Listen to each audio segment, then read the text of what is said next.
The announcement of the new survival engineering trial came without warning, delivered in the cold metallic hall of the Galactic Academy, where cadets from dozens of worlds gathered each morning. When the instructors stepped forward, the entire hall grew silent. The head instructor, an elderly Varkune with crystalline skin, held a small transparent box that shimmered under the overhead lights. Inside the box lay countless tiny dark seeds. The instructor explained that the new test would take place on the barren moon Varlon 3, a place known for its thin air, mineral-poor soil, and nearly non-existent water cycle. For decades, the Academy had struggled to find a challenge difficult enough to level the playing field between human cadets and the alien species who relied on natural biological advantages. This time, the Academy believed it had finally found one. Each cadet would receive exactly one seed, identical in size, weight, and genetic composition. The task was to make this seed sprout within 5 days using only the environment and whatever knowledge the cadet possessed. No tools, no technology, no biological enhancements. The cadets simply had to coax life out of a dead world. The room filled with confused murmurs. Several alien cadets exchanged confident glances, certain that the natural compounds in their bodies would allow them to nourish the seed effortlessly. Some species could produce nutrient-rich secretions, others could sense moisture deep underground, and a few could accelerate root growth through harmonic vibrations. But all of them underestimated how hostile Varlon 3 truly was. In the middle of the crowd stood Elias Ward, the only human in the group of 26. He watched the instructors distribute the seeds, each one sealed inside a small capsule. When his turn came, he accepted the capsule quietly and inspected the speck inside. It was almost weightless, as if it held no life at all. The instructor reminded him that the moon had no stable rivers, almost no vegetation, and surface temperatures that swung violently between freezing nights and scorching days. When Elias asked whether the seed was native to the moon or artificially adapted, the instructor simply responded that the seed would require the cadet to understand the environment rather than rely on the seed's design. The answer felt intentionally vague, as if the Academy was testing something more than agricultural skill. When the transport shuttle descended onto the dusty plains of Varlon 3, Elias saw immediately why the instructors seemed so confident in the difficulty of the challenge. The moon stretched endlessly in every direction, a lifeless expanse of pale sand broken only by jagged black rock formations. No clouds drifted overhead. No wind stirred the surface. The air was so thin that every breath felt high and dry, and Elias sensed that any moisture the environment contained was locked away from the surface. As the cadets lined up near the landing zone, each of them received a brief instruction. Find a location anywhere within a 2-kilometer radius, plant the seed, and make it sprout before the deadline. No one could help another cadet, and no cadet could alter the physical structure of the seed. The alien cadets dispersed quickly. A tall Raikari sprinted toward a cluster of boulders, confident that his moisture-tracking senses would locate hidden water. A slender Luvrine cadet walked gracefully across the sand, intent on using her biological nutrient gel to nourish the seed. A bulky Grelorian cadet headed toward the shadow of a large rock arch, believing that a cool, stable temperature would be enough to encourage growth. Elias remained standing for a moment, studying the land rather than rushing forward. He understood something the others did not. If the Academy designed the test to eliminate biological unfairness, then relying on natural species-specific abilities was a trap. The instructors wanted to see creativity, adaptability, and problem-solving. Mechanical advantages were removed. Biological advantages would fail. The only variable left was intellect. Elias crouched down and scooped a handful of sand into his palm. It slipped through his fingers in a dry stream, leaving behind only a faint shimmer of dust. He rubbed the remaining grains between his fingertips and felt how brittle and lifeless they were. Soil like this would never sustain growth without help. As he stood again, He scanned the ground and noticed faint ripples in the sand, as if the surface had been disturbed by something beneath it. He walked several meters toward a small dip in the terrain and knelt again. When he pressed his hand down lightly, the sand felt cooler than the surrounding area. Cooler meant water, or at least the possibility of trapped vapor. The alien cadets had already begun their attempts. Elias glanced at them from a distance. The Rykari cadet had driven his seed deep into the sand and was now spreading his elongated hands wide, attempting to detect underground moisture. The Louvrine cadet held her seed between her palms, secreting a shimmering blue nutrient gel. She lowered it gently into a small nest of sand, as if conducting a sacred ritual. The Grelorian cadet was blowing rhythmic pulses of warm air over his planted seed, convinced that the vibrations would awaken dormant life. Elias watched for several minutes, analyzing the flaws in their approaches. None of them understood the moon's environment. None of them had tested the soil. None of them had searched for the faint signs of microclimates. The Academy had not asked the cadets to create life. It had asked them to understand life well enough to make something almost impossible take root. Elias walked slowly across the plain, observing every dip and rise in the terrain. After nearly an hour of exploration, he understood the land better. The moon's morning fog condensed for only a few minutes each day, forming tiny droplets along the sharp edges of certain rocks before evaporating. The soil beneath these rocks absorbed a small fraction of the moisture, not enough to sustain most life, but perhaps enough for a clever cadet to amplify. Elias found a narrow rock formation with a smooth, slanted surface that faced the direction of the early sunlight. Fog would cling to this surface first. He knelt beside it and placed his hand on the sand. The temperature difference confirmed his suspicion. This spot held the slightest potential for moisture retention. Carefully, he removed the seed from its capsule and held it between his fingers. He could not rely on secretions, biological enhancements, or special senses. He possessed only knowledge, instinct, and the ability to observe what others ignored. He pressed the seed gently into the sand, marking the spot with a small stone. As the sun began to rise higher, he felt the dryness intensifying. The seed would not survive without water, and there was none accessible on the surface. He knew he would need to create a way to capture and preserve whatever moisture the environment offered. But that challenge belonged to the next step. For now, he remained still, watching the other cadets scatter across the barren plain. All of them believed their species-specific abilities would save them. Elias knew better. On a dead world, instinct meant nothing. Only understanding mattered, and he intended to understand Varlon 3 completely. Elias remained beside the slanted rock until the sunlight fully spread across the barren plain, turning the pale sand into a shimmering sheet of heat. The air grew thinner with every passing minute, and the dry, windless stillness made the landscape feel even more lifeless. He stood slowly and examined the area surrounding his chosen spot. The faint cooling he had observed earlier was already fading.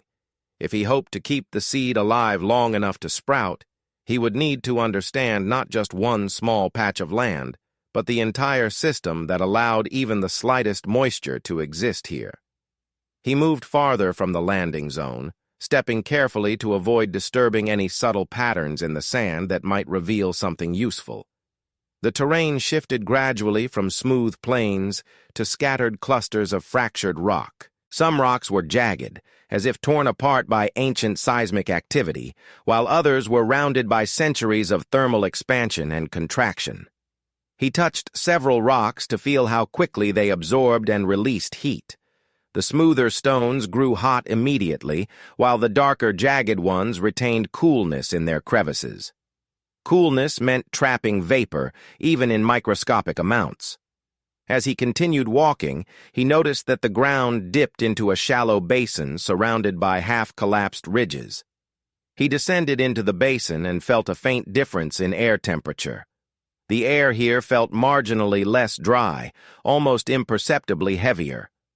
He crouched down and brushed his hand over the sand, watching how the grains clung to his fingertips. This area held moisture, but not in any liquid form. Instead, it seemed as if the sand here absorbed vapor at night and released it when the sun rose. It reminded him of desert environments on Earth, where even the driest dunes could retain traces of water if one knew where to look.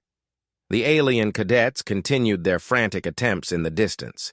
He could see the Raikari cadet pacing in tight circles, confused that his senses refused to detect anything useful.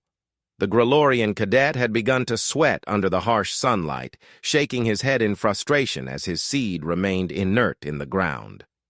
The Luvrine cadet was kneeling in a meditative pose, holding her hands over the soil as her nutrient gel glimmered faintly. But none of the cadets ventured far from their original planting spots. All of them remained convinced that the environment was stable enough for their biological methods to succeed. Elias knew the environment was anything but stable. The sun's angle changed rapidly on this moon, causing violent shifts in temperature. Cold pockets turned warm within minutes, and any vapor trapped underground escaped before noon. Understanding this pattern became his priority. He walked along the base of the basin's ridge, searching for cracks or fissures large enough to reveal the internal structure of the moon's surface. Eventually, he found a narrow split between two massive rocks where the sand thinned out. He inserted his fingers carefully into the crack, feeling the coolness emanating from below. This crack might lead to a hollow chamber, or at least an air pocket where moisture condensed during the brief hours before dawn. He dug around the edges with his hands, widening the opening just enough to peer inside. The crevice was deeper than he expected. Inside, the walls were coated with a faint layer of frost. He exhaled softly, impressed by how the moon hid its water so effectively. Frost meant potential. Frost meant that under the right conditions, the environment could sustain life, even if the surface screamed otherwise. He needed to determine how the frost formed and how quickly it melted. He decided to observe the crack again at night, when the temperature plunged below freezing. Until then, he continued examining the basin for more clues. He found 4 more areas where the sand felt cooler or slightly heavier. Each spot formed a rough pattern, almost a diagonal line. When he marked the points mentally, it became clear that underground channels of vapor might run beneath the surface. The channels might not carry liquid water, but they shifted moisture in the form of condensed frost. If he could understand the direction of these channels, he could position a system that captured their output. The alien cadets' voices carried faintly across the plain as arguments broke out among them. Several cadets had already begun blaming the Academy for an impossible task, insisting that the seed must be defective. Elias ignored the rising frustration and focused on mapping the moisture flow. By midday, the heat became almost unbearable. The twin suns hung directly overhead, baking the ground so fiercely that even the darkest rocks began radiating heat. He retreated into the shadow of a large boulder and drank a small amount of water from his limited supply. He knew he needed to conserve it. He could not waste even a single drop on the seed because the instructors would observe such a violation immediately. He had to use only what the moon provided. When the temperature finally began to shift, he returned to the shallow basin. The sunlight softened, and the shadows stretched longer across the ground. He watched how the ridges cast asymmetric patterns that cooled certain areas faster than others. The spots that cooled first were always the ones containing the faint traces of moisture he had identified earlier. Cooling meant condensation. Condensation meant opportunity. As evening approached, the alien cadets retreated toward their landing zone tents for rest, frustration evident in their stiff movements and tired gestures. Elias remained in the basin, waiting for the temperature to drop enough for the frost to reappear in the cracks.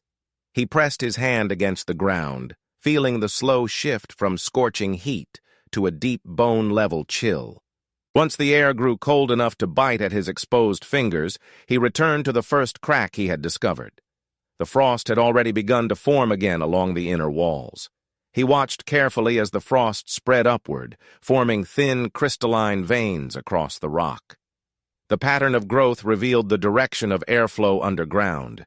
The air moved slowly from the wider end of the crack toward the narrower one. That meant vapor drifted through the channel in a specific direction. If he could trace that direction across the surface, he could predict where the largest concentration of frost would form by dawn. He followed the implied path, walking steadily despite the dropping temperature. The sky darkened quickly, and the moon's faint stars appeared overhead. When he reached the end of the moisture path, he found himself near a cluster of rocks shaped like a broken spiral. At first he thought the formation was random, but when he knelt down, he felt the sand holding an unusual coolness, far stronger than in the basin. He pushed his fingers into the sand and brushed against something slick. Frost again. This was the strongest point on the entire moisture path. This was where he needed to capture water. The realization filled him with a sharp sense of clarity. The moon was not lifeless. It was simply shy, hiding its water beneath layers of unpredictability. If he could coax the environment into releasing what it concealed, the seed would not only sprout, it would thrive. He stood up carefully, brushing the frost from his fingers. In the distance, the alien cadet slept, unaware that he had already discovered the moon's secret rhythm. Tomorrow he would begin turning that rhythm into a solution. Elias rose early, long before the alien cadets stirred from their tents. The night on Varlon 3 had been brutally cold, and frost coated the rocks around him like a thin, ghostly skin. His breath formed pale clouds in the frigid air. He stood in silence for several moments, absorbing the shifting landscape as the horizon brightened with the first hints of morning light. He needed to act before the sun climbed too high, because the fragile frost he relied on would evaporate within minutes. He walked straight to the spiral-shaped cluster of rocks where he had discovered the strongest concentration of moisture. As he knelt down, he brushed his fingers across the sand to confirm that the frost had thickened overnight. A faint, crunching texture greeted his touch. This was the moment he had been preparing for in his mind ever since he had mapped the moisture path the previous day. He needed to build something capable of capturing the water released during the brief thaw. He searched the surrounding area for materials. Scattered rocks of various sizes lay half buried in the sand. He tested each one by tapping it gently with another stone. Some produced a dull, soft sound, suggesting they were porous and would crumble easily. Others rang sharply, indicating denser, more solid material. He collected the ones that rang sharply, placing them in a growing pile near the spiral formation. The rocks had smooth surfaces that could reflect heat or redirect airflow, both essential functions for what he intended to build. He then removed the small scrap of cloth from his emergency kit. The Academy had allowed each cadet a minimal survival pack consisting of water, cloth, and a protective covering. The cloth was coarse but flexible, and he stretched it out to inspect its weave. The weave was tight enough to trap droplets if held at the right angle. He envisioned a structure that combined reflection, collection, and trapping, a crude fog net and water funnel hybrid. He began by arranging the smooth stones into a semicircle around the moisture point. He tilted them slightly toward the central frost patch, positioning them to reflect the incoming morning heat at a controlled angle. Reflecting too much heat would melt the frost too quickly and cause evaporation. Reflecting too little heat would leave the frost frozen past the optimal collection time. He adjusted each stone with painstaking care, aligning them based on the sun's angle and the shadows cast by the nearby rock clusters. As the sun began to rise, he moved quickly. He anchored the cloth between two sturdy stones, stretching it out like a miniature sail angled toward the ground. He secured the corners by wedging them deep into the sand. When the frost melted, the moisture would drift upward as vapor. The cloth, placed precisely within the airflow path, would trap the vapor as droplets, which would then slide down to the lowest point of the cloth and drip into a small pit he had dug below. This contraption looked primitive, but every piece served a specific purpose. He tested the tension of the cloth, adjusting it slightly to ensure it would not sag too deeply under the weight of the droplets. Then he reinforced the pit by lining it with small stones to prevent the sand from collapsing when wet. Water in this environment was too precious to risk losing. By the time he finished the primary structure, the sunlight began touching the spiral rocks. The frost glistened, tiny crystals sparkling as they softened into beads. He watched the first thin wisp of vapor rise. It curled in the air and drifted toward the cloth. The vapor touched the cloth's underside, clinging to the fibers. Within seconds, tiny droplets formed. Elias leaned in, observing the process with silent satisfaction. The system worked. It worked exactly as he had imagined. He stepped back to avoid casting a shadow, giving the system room to function. While it collected water, he decided to expand his design. The more water he could harvest, the better chance his seed would have, especially since he planned to build a controlled microenvironment for sprouting it. He returned to the base of the basin and searched for more rock shapes that could serve as additional collectors. He found 2 long, flat slabs partially buried in the sand. After digging them out, he positioned them on either side of the primary device, forming narrow channels that guided airflow toward the cloth. The channels altered the windless stillness in a subtle way, funneling the smallest temperature differences toward the collection zone. Even the faintest currents mattered here.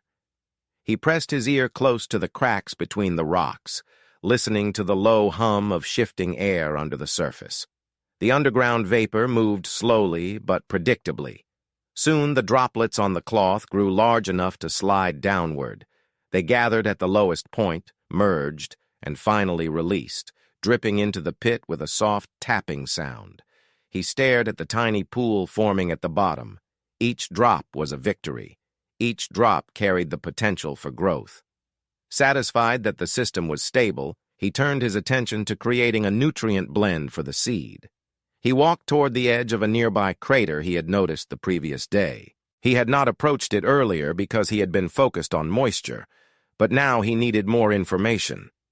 He descended carefully into the crater, feeling the shift in temperature as he moved deeper. The floor of the crater was covered in a fine mineral powder that shimmered faintly. He scooped some of it into his palm and rubbed it between his fingers.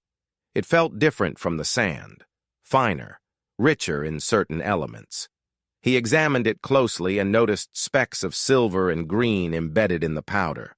These minerals could help stabilize pH levels and provide essential nutrients to a developing root. He collected enough of the powder to fill a small pouch in his survival pack, then climbed back out of the crater with cautious steps to avoid dislodging loose rocks. When he returned to his moisture collection device, the pit had accumulated a shallow but usable amount of water. He mixed the mineral powder with a small portion of the captured water, stirring it until the liquid grew thick and slightly metallic in scent. The mixture reminded him of nutrient solutions used in hydroponic systems back on Earth, albeit far cruder. He knelt beside the spot where he had planted the seed the day before.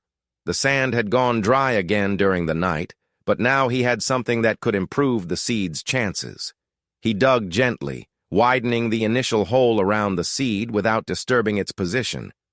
He poured the mixture into the pit slowly, allowing it to soak into the sand. Then he covered the seed again with a thin layer. He understood that the seed would need more than water and nutrients. It would need protection from the violent temperature swings. He placed several stones around the planting spot, creating a pocket of shade that would shield it from the harshest sunlight. He then positioned a reflective slab behind the stones to redirect a controlled amount of light into the shaded area, ensuring the seed would stay warm enough to survive, but not hot enough to burn. By the time the suns reached their peak, he had built a functioning microenvironment designed to regulate heat, channel moisture, and nourish the seed. He sat back, exhausted but focused, watching the reflection of sunlight bounce softly against the stone circle. The alien cadets would not understand what he had done, not yet. They were still trying to overpower the environment with their biological abilities. Elias had chosen a different approach. He had decided to cooperate with the moon rather than fight it. He remained beside his creation for the rest of the afternoon, observing every detail. As shadows shifted, he adjusted stones. As windless air warmed, he modified angles. When droplets slowed in the pit, he inspected the cloth to ensure the tension remained correct. The system was delicate, but it worked as long as he guided it. By evening, he leaned forward and touched the soil above the seed. It held a faint hint of moisture. It was enough. It was the first sign that life on this dead moon might begin with his hands. Elias woke before dawn again, though this time his mind was not burdened with uncertainty. He moved with calm determination as he approached the spiral rock formation, eager to see how much water his system had collected during the night. The temperature was still low enough for the frost to cling stubbornly to the stones, and he inhaled deeply as the cold air tightened around his chest. The sky overhead shifted from deep violet to a pale lavender, promising the brief window when the frost began to melt. He crouched beside the cloth net and examined the pit beneath it. A thin but noticeable layer of water shimmered faintly in the faint light. He touched the edge of the pit with one fingertip, testing the moisture. It was clean, cold, and pure. He allowed himself a rare moment of satisfaction before he stood and began preparing to expand his work. If the seed survived the first infusion of nutrients, he would need to move from simple maintenance to actual cultivation. His first task was to build a broader network of moisture funnels. The earlier channels he had carved redirected airflow, but now he would require more surface area to trap vapor. He searched the landscape for additional materials, determined to increase the efficiency of his design. He walked along the northern ridge, studying the shapes of larger boulders. Some had naturally smooth faces that curved gently, while others were cracked in jagged, chaotic lines. He placed his hands on each rock he encountered, feeling the temperature on its surface and imagining how it would react to morning sunlight. Eventually, he found a rock with a long, flat surface that tilted at a shallow angle. He struck it with a smaller stone to test its integrity. The sharp metallic ring told him it was dense enough to hold its structure even under changing temperatures. With significant effort, he managed to dislodge it from the sand and tilt it upright. He positioned the slab to reflect sunlight toward the spiral formation during the earliest hours of the day. The slab would warm the frost just enough to encourage melting without causing vapor to escape too rapidly. Once he secured it firmly in the sand, he stepped back to inspect his new arrangement. The reflective slab extended the reach of his system, guiding the thawing process along a wider path. As the sun rose higher, the frost began dissolving. He watched with sharp attention as the vapor drifted upward and gathered on the cloth. Droplets formed quickly, then slid downward in steady streams. The pit collected water at nearly twice the previous rate. The improvement filled him with cautious hope. Water alone, however, would not be enough. He needed to ensure the seed could anchor itself in this hostile world. He returned to the spot where the seed was buried, kneeling beside the ring of stones that shielded it. The soil looked slightly darker than the surrounding sand, proof that last night's nutrient mixture had begun to permeate deeper into the ground. He touched the soil gently. It held moisture, just enough. He brushed away the top layer slowly, careful not to disturb the seed itself, and his breath caught when he spotted it. A barely visible split along the seed's outer shell. A small, pale root protruded from the fissure like the first hesitant breath of something new. The sight filled him with a quiet but powerful sense of achievement. Against all odds, the seed had awakened. Instead of celebrating, he immediately began planning. A sprouting seed was incredibly vulnerable. The temperature swings could kill it. The sunlight could scorch it. The dry wind could strip it of moisture before it grew strong enough to survive on its own. He needed to expand the protective structure he had built. He gathered more stones, arranging them into a wider circle around the initial ring. He placed each stone carefully, adjusting their angles to create a layered shield. The outer layer blocked direct sunlight, while the inner layer trapped warmth. The gap between the layers allowed airflow, preventing the interior from overheating. He then added smaller stones above the seed, forming a loose canopy that filtered the sunlight into a soft, diffused glow. This would mimic the gentle light conditions required for early root development. Once the protective structure was secure, he studied the ground around it. A sprout would need room to grow, which meant the soil must hold moisture for longer periods. He dug shallow channels from the moisture collection device to the seed's location, carving curving paths that would allow excess water to seep gently toward the planting spot. The channels were narrow and subtle, designed not to collapse during temperature shifts.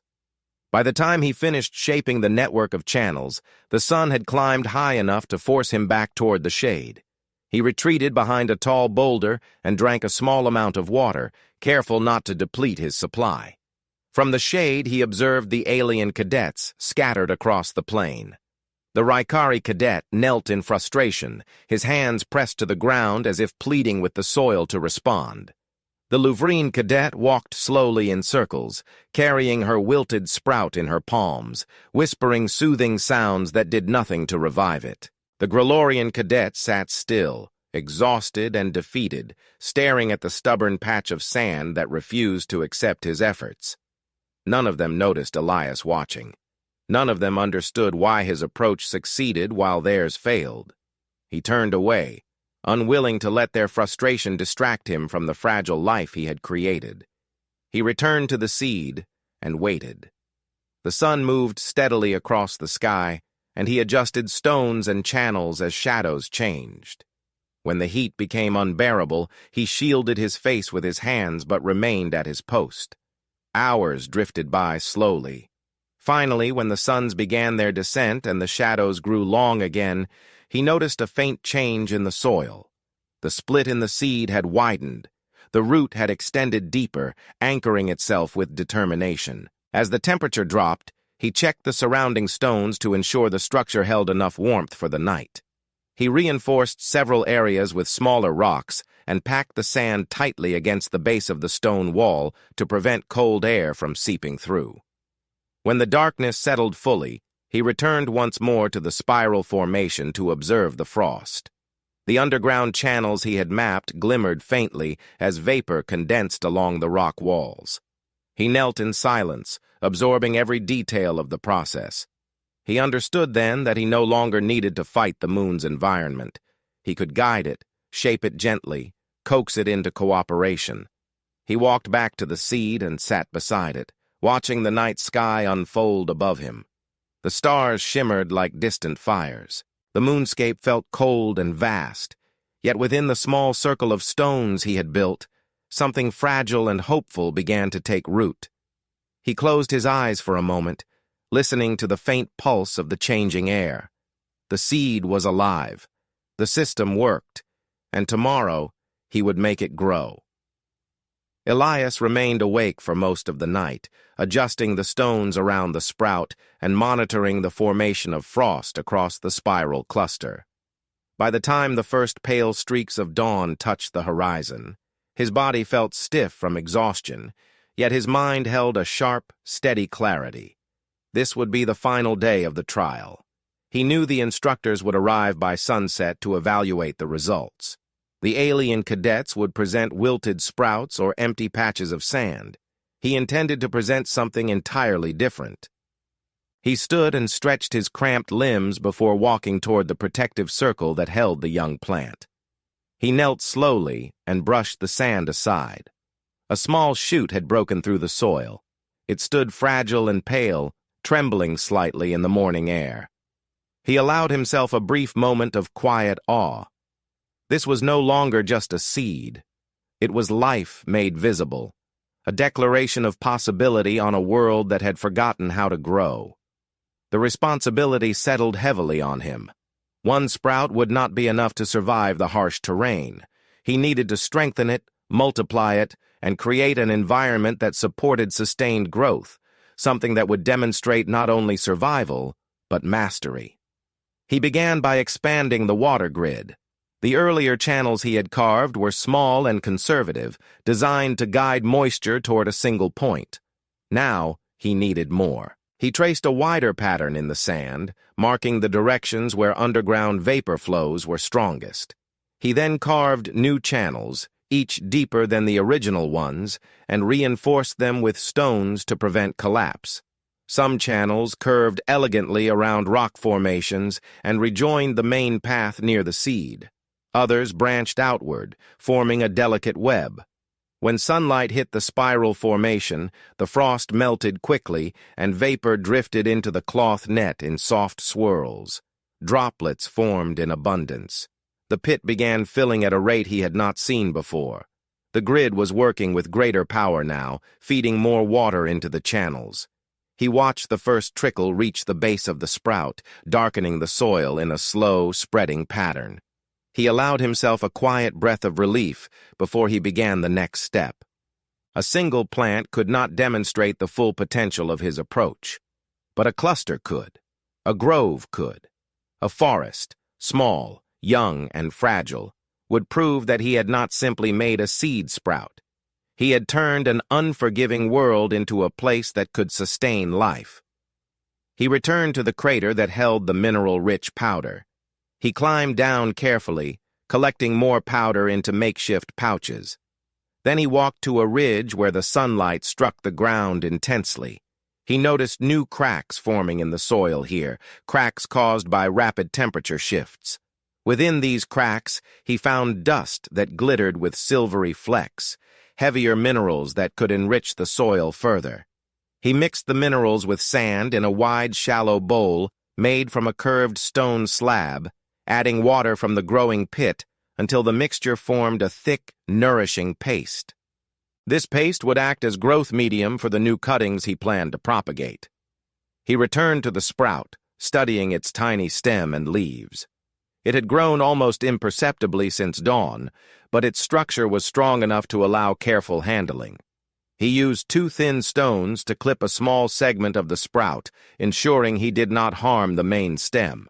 He placed the cutting into the mineral paste and tucked it under the cooled shade of another stone ring he had built in advance. Then he repeated the process, creating several identical protective circles around the original plant. Each circle held a cutting coated in the nutrient mixture. He positioned each one within reach of the expanded water channels. If all cuttings survived, the grove would be noticeable by evening. A forest in miniature. A demonstration of biological engineering through understanding rather than force. He worked tirelessly through the heat of midday, adjusting the angles of stones, widening the channels when needed, and shading the cuttings from the harshest light. He drank only when necessary. He moved with focus so intense that he barely noticed the alien cadets watching him from afar. At some point, the Rykari cadet approached him, confusion etched across his face. He asked a question that trembled with disbelief. Elias responded only by pointing at the land, at the stones, at the channels. The cadet stared, uncomprehending, and eventually walked away. Elias returned to his work without hesitation. The alien cadets saw only actions. Elias understood the invisible relationships beneath them. Temperature gradients, vapor flow, mineral content, and heat reflection. By late afternoon, the first cutting began to form a root. Then another, and another. The sight of the young roots burrowing eagerly into the lightly moistened soil filled him with a sense of triumph deeper than anything he had felt in the academy so far.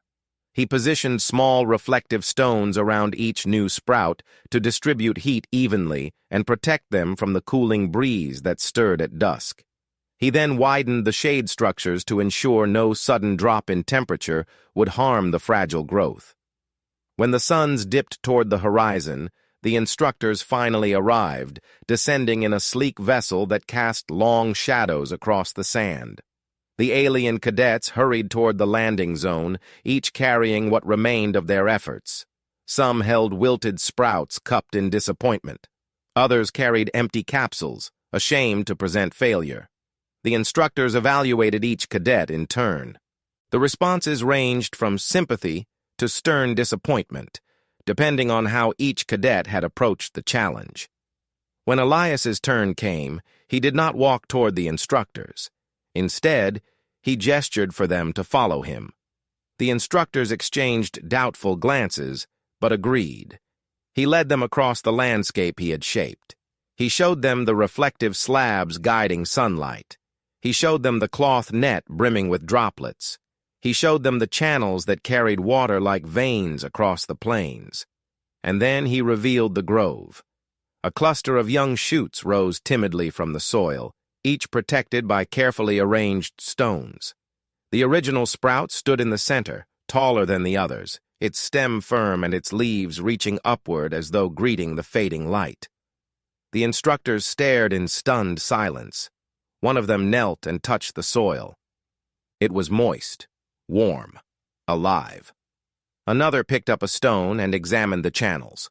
Another stood frozen, unable to speak. Elias stepped back, giving them space to absorb what they were seeing. The trial had not asked for a forest. It had asked for a sprout. Elias had given them an ecosystem. After several long moments, the head instructor approached him. His crystalline skin reflected the golden light as he spoke. His voice, usually cold and formal, now trembled with awe. He explained that the Academy had designed the trial to expose limits, not to inspire creation. Yet Elias had demonstrated something far more valuable, the ability to transform an environment through understanding, patience, and ingenuity. The instructor declared him the highest-scoring cadet in the history of the trial. The decision was unanimous, but the true reward did not come from the recognition. It came from the landscape itself. As night settled over Varlon 3, a faint breeze carried the scent of young leaves. The trees, small as they were, rustled softly in the moonlight. Life had taken root. Elias stood beside the grove, watching the instructors depart. The alien cadets gathered at a distance, staring at what he had built. He felt no need to speak. The grove spoke for him. He had shown that even a dead world could breathe again when approached with respect and intelligence. He walked slowly around the forest he had created, touching each stone and each sprout as if committing them to memory. He knew the Academy would protect this grove, study it, and perhaps even expand it. But no matter what happened next, he had already accomplished something lasting. The moon had accepted the seed, the world had changed, and Elias walked away from the grove knowing he had changed with it.